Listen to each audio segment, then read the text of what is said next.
Chapter 8. This is what Shakyamuni Tathagata expounds.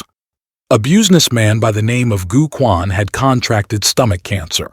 He searched everywhere for a cure, but his condition showed no signs of improvement. His illness became more severe, and neither Western nor Chinese doctors could do much about it. On the other hand, his belief in secret remedies led him to spend a considerable amount of money on purchasing such prescriptions, but they were also ineffective. Gu Quan was so desperate that he decided to approach a deity at a temple and said, "If I am cured of my cancer, I'll vow to build a temple and serve in the temple as an attendant for the rest of my life." The deity replied, "You will recover." Gu Quan asked, "Which deity can cure my cancer?" The deity answered, "Shakyamuni Buddha." "How can I find Shakyamuni Buddha? Where does he stay?" "Go look for him at a Buddhist temple." Gu Quan had never stepped into a monastery in his life. Thus, when he arrived at a Buddhist temple and asked where he could find Shakyamuni Buddha, the monk told him that the Buddha was in the Great Hall. When Gu Quan stepped into the Great Hall, he saw the golden statue of Shakyamuni Buddha seated in the middle of the hall. He bowed to the Buddha and made his promise, but the Buddha remained still and did not treat his condition at all. Gu Quan became frantic and asked a monk, "Can the Buddha cure illnesses? If you're sincere, things can happen. Where can I find this Shakyamuni Buddha who can cure illness?" The monk wanted to laugh but held his laughter and replied, "If you're sincere, things can happen." Gu Quan then asked, "I want to look for Shakyamuni Buddha to cure my illness. Where can I find him?" The monk replied with a verse, "Do not go a long distance to seek the Buddha who resides in the spiritual mountain. The spiritual mountain actually lies within your heart." In the heart? Gu Quan did not understand. The monk became impatient with Gu Quan's persistent questioning and finally told him, "Go talk to Sheng-yen Lu." "Why should I talk to Sheng-yen Lu?" "Because," the monk started and said, "because Sheng-yen Lu and Shakyamuni Buddha always enjoy having coffee together." This monk had read my books and he remembered my story of how I had coffee with the Buddha at a coffee shop. Gu Quan was thrilled to learn of this and exclaimed, "I want to have coffee with Shakyamuni Buddha." The monk hurried him along and said, "Go quickly, hurry up, get a meeting with Sheng-yen Lu." Gu Quan came to see me.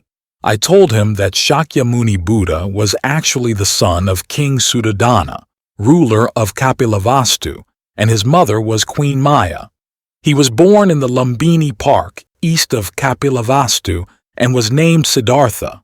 In his youth, the Buddha contemplated the grim nature of life, such as hardships faced by the farmers, the sight of animals killing each other for food, and loathed the hostilities of life. Once while traveling through the city, he witnessed the phenomenon of birth, old age, sickness, and death. Thus, the Buddha, in his renunciation, became a monk. For 6 years he trained using ascetic practices, and later realized that such austerities were not the way to enlightenment. He later bathed in the Nairanjana River and accepted the offering of milk rice from a village girl.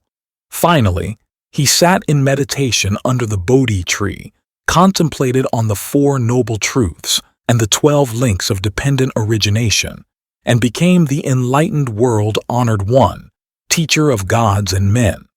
After his enlightenment, the Buddha traveled to many places and preached to many groups of beings for over 40 years.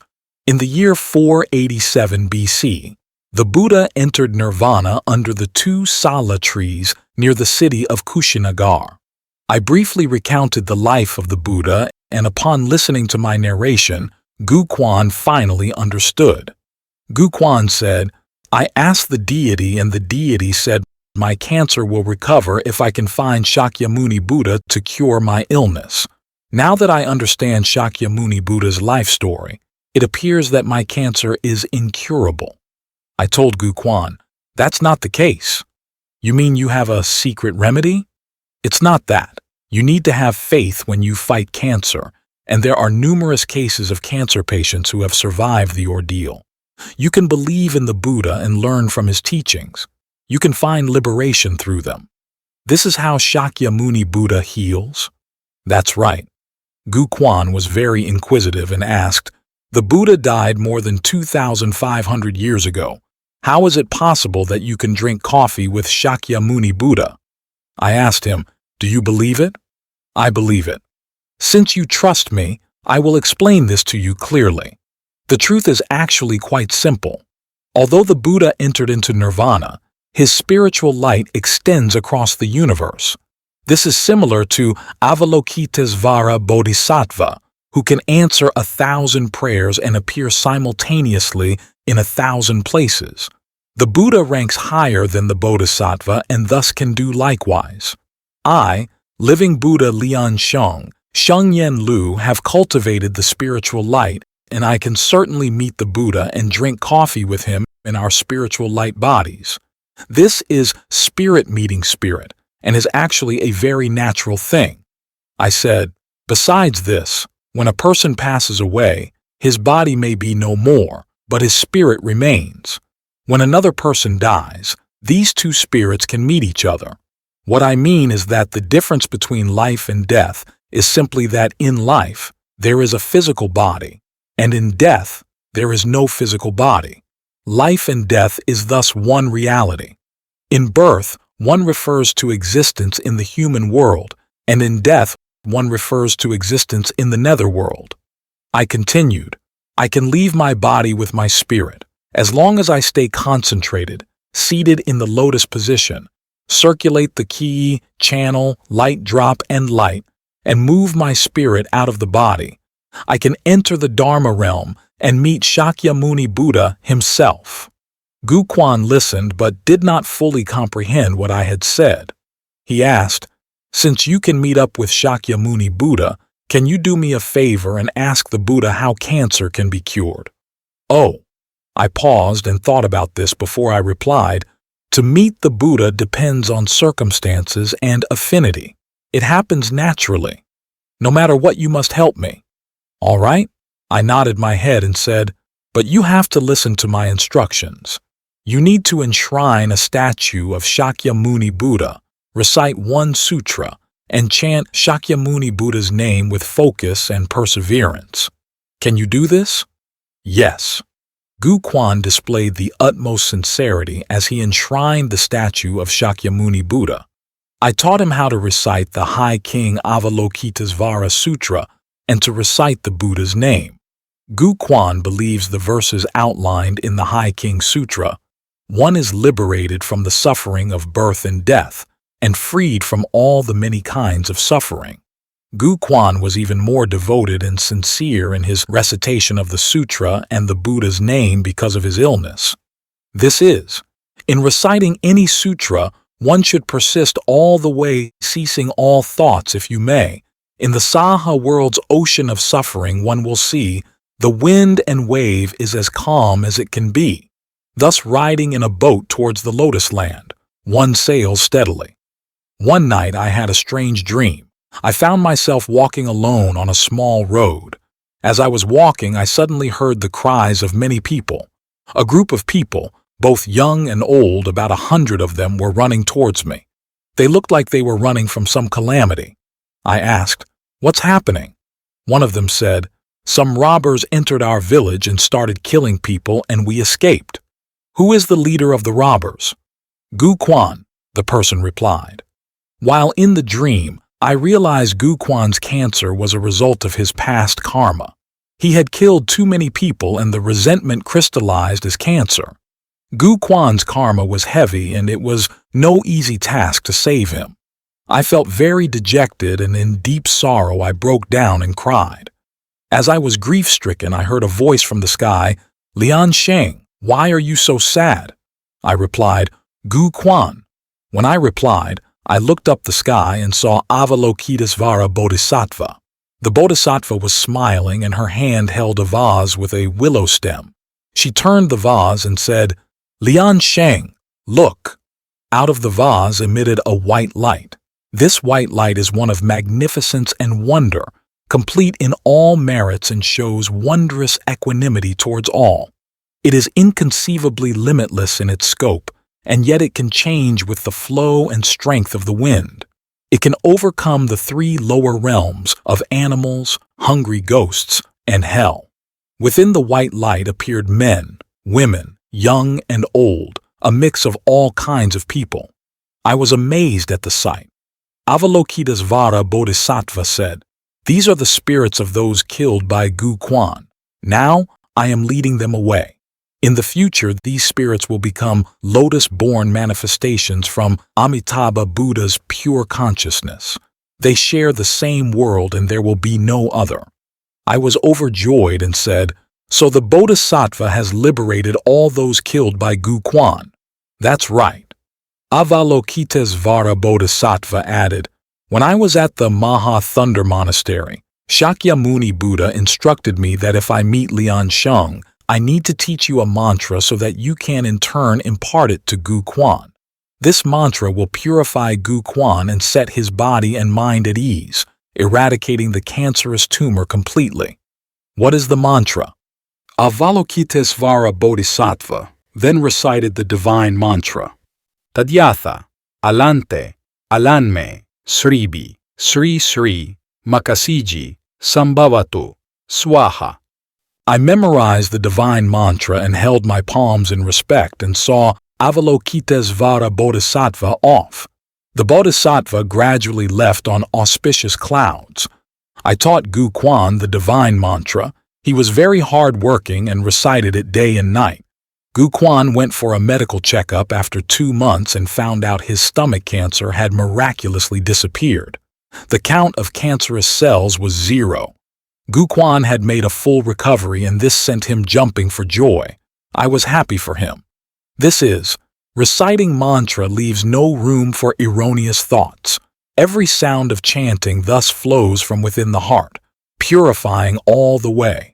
The rootless cancerous tumor will disperse naturally. Later, I came across the Sutra of Curing Malignant Tumors and Hemorrhoids in the Buddhist canon, and realized the similarities between the mantra from the sutra and the one transmitted by Shakyamuni Buddha himself. I was amazed to find out that the so-called piles as described in this sutra refer not only to hemorrhoids, but also refer to tumors and cancer. If you read the text of the sutra, you will know what I mean. I am including the sutra here. The Sutra of Curing Malignant Tumors and Hemorrhoids. Thus have I heard. At one time the Buddha was in the bamboo grove in the city of Rajagriha, accompanied by 500 monks. Many monks were suffering from malignancies and hemorrhoids, and as a result, they had become thin and weak. Tormented day and night by these diseases, the monks lived in constant pain and agony. The Venerable Ananda observed the situation and went to the place where the Buddha was. Bowing his head in obeisance before the feet of the Buddha, Ananda stood up and said to the Buddha, "World-honored one, there are many monks residing in Rajagriha who are suffering from cancerous diseases and as a result have become thin and weak. They are living in constant pain and are tormented by these diseases day and night. World-honored one, is there a way to cure these diseases?" The Buddha said to Ananda, "Listen to this sutra of curing malignant tumors and hemorrhoids. Read and recite it, accept and uphold it. Memorize it well and propagate it far and wide. These tumors and hemorrhoids will be removed. Tumors formed from internal wind, heat, disorder, blood disorder, combination of wind, heat and blood disorder, bleeding hemorrhoids, stomach cancer, nasal cavity and paranasal sinus cancer, oral cancer, tongue cancer, eye cancer, ear cancer, head cancer, arm and feet tumor, spinal cord cancer, rectal tumor and hemorrhoid, tumors or sarcomas arising from the skeletal and connective tissues. Such tumors will fall off upon drying and thus be eliminated. All diseases will be cured. Thus, recite this divine mantra. The mantra is Tadyatha, Alante, Alanme, Sribi, Sri Sri, Makasiji, Sambhavatu, Swaha. Ananda. To the north of here there is a huge snow mountain where this Phalasa tree called Sudarjaya difficult to conquer, grows. It has 3 types of flowers. One is early bloom, the second, full bloom, and third, wrinkled. Likewise, the monk's illnesses will dry up and fall off like the flowers. The bleeding will stop and you will find no pus. The monk's suffering and pain will be eliminated and they will recover completely. This is due to the action of drying up the tumors. If you recite this sutra constantly, you will gain the knowledge of recollecting 7 of your past lives, thus achieving attainment of the mantra, Soha. Thus, another mantra, Tadyatha, Yarmi Jarmi, Serjami, Sermani, Serjani, Swaha.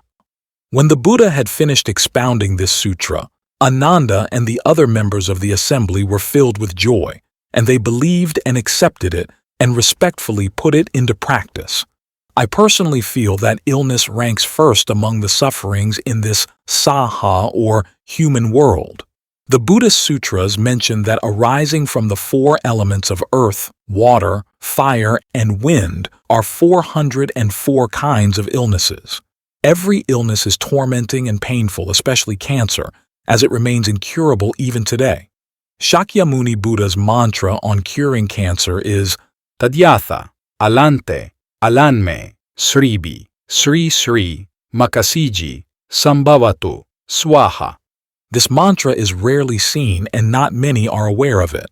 It is recorded in the Chinese Buddhist canon, Zhonghua de Zanjing, First Series, Volume 5 on page 16868. This mantra has helped many people. I know of another case. A person by the name of He Kai approached me. He knelt at my front door and despite my attempts to lift him up, he simply refused to stand up. He would not get up unless I promised to save him. I finally gave in and he stood up. I asked him, "What's wrong?" "I have cancer in the last stage." "What type of cancer?" "Hodgkin's lymphoma in the armpits." He Kai pulled up his sleeves and showed me. I was taken aback at the sight of lymph nodes spreading over the skin. The malignant tumor cells had spread to the bones and other areas. I shook my head as I knew he was beyond any treatment. I asked, "What did the doctors say?" He Kai replied, "They said I would die within half a year." I told He Kai I would do my best to help him, but I could only do so much. He had to seek help from Shakyamuni Buddha himself. I taught him the cancer-curing mantra of Shakyamuni Buddha. I mentioned that after chanting the mantra, he would need to recite these lines of blessing. "I am disciple He Kai, presently suffering from cancer. I pray to the Buddha for your blessing. May you bestow your compassion upon me so that my cancerous disease may be removed and my life prolonged.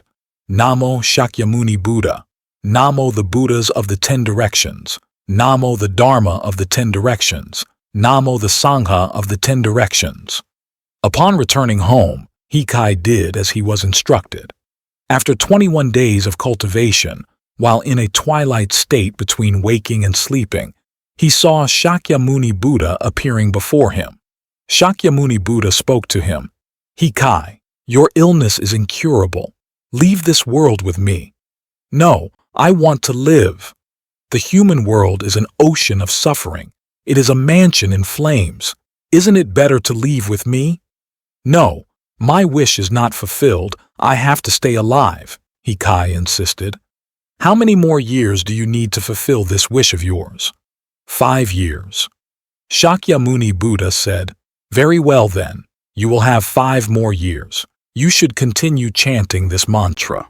Interestingly, after having this dream, He Kai's illness was somewhat alleviated. He felt like he was normal and his health was like that of an average person. The cancer was not eradicated, but it had not worsened, and it spread no further temporarily. He Kai lived another 5 years, and when the time came, his tumor spread and he passed away. He Kai's cancer was not cured, but it did not become more malignant, thus allowing him to fulfill his wish before he died. Regarding He Kai's case, I feel it had little to do with the effectiveness of the cancer-curing mantra, but rather, his time was up. Not even the Buddha could save his life. If his life could have been saved, then nobody on earth would die. However, I discovered this cancer-curing mantra can prolong one's life, and I believe it can deliver one to the Buddha's pure land, thus explaining why Shakyamuni Buddha himself would appear and receive He Kai upon his death.